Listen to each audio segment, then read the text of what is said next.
–24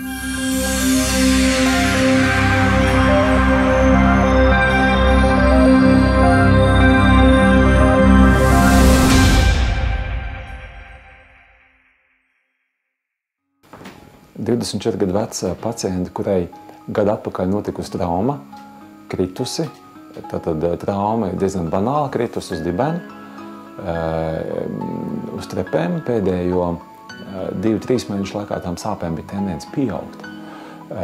Veicot izmeklējumus rentgena attēlos, mēs redzam, ka asu kauls ir guvis traumu, tad noticis viņa lūzums.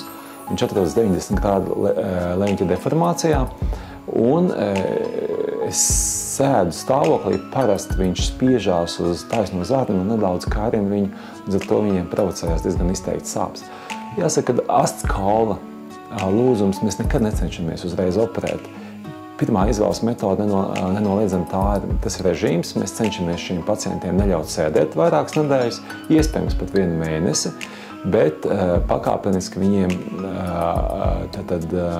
jālieto ir dažādas pretiekais un pretsāpes, bet visefektīvākā šajos gadījumos ir tieši svecīts pretiekais un svecīts pretsāpes.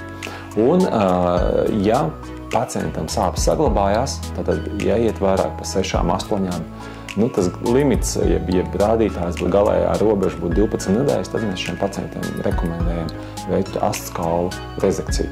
Kopumā ņemot 3 indikācijas, ir 3 norādījumi, kad būtu jāņem astes kauls, tad sēžot, tad, kad cilvēks iet uz tualeti, vai izējas laikā, un 3. ir tieši dzimuma dzīves laikā. Pacientei operācijas ilgums ir aptuveni pusstunda, un varbūt reizēm iet līdz stundai. Viņa notiek spinālā anestēzijā, tad iedaram muguriņā adatiņu un nejūt pacients no nabiņas uz leju. Šāda anestēzija turpinās aptuveni 3-4 stundas, reizēm kādam ilgāk, reizēm kādam ātrāk.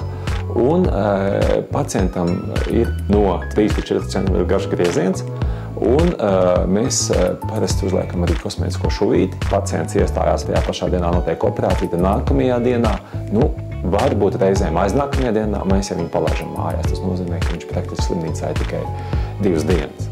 Un tad viņam saglabājas ierobežojumi 2 nedēļas, tad viņš nedrīkst slapināt brūcīti. Kā jau es minēju, tad sakarā to, ka nelielā brūce, kurai tiek uzlikta kosmētiskā šuvīte, viņa ļoti jūtīgi pret ūdeni būs. Un pacientam ir mājās vai nu kādam vai nu māsiņa, kad tiek uzaicināti mājām, vai nu kāds cits cilvēks, kas ir redzējis un zina, kā koka brūces, nomaina šos apsejas leikoplasts ar sterilu salvetīti. Un tad aptuveni pēc 2 nedēļām mēs lūdzam pacientiem ierasties uz dieku izņemšanu. Un saglabājas 1 mēnesi ierobežojumu. Tad attiecībā uz sēdēšanu viņam nav atļauts sēdēt. Viņš var piesēst nedaudz, varbūt tās uz vienu vai otru dibenu pusi, bet viņš nedrīkst tieši taisni sēdēt, jo tad viņiem iznāks mehānisks slodzes tieši tajā vietai, kur izņemts astes kauls, jo tajā vietiņā, protams, dobums vai tukšums nepaliek, bet mēs viņu nošujam stingri, un lai šie diedziņi uzsūktos vai audu adaptētos, tad šis laiks ir nepieciešams, šis 1 mēnesis.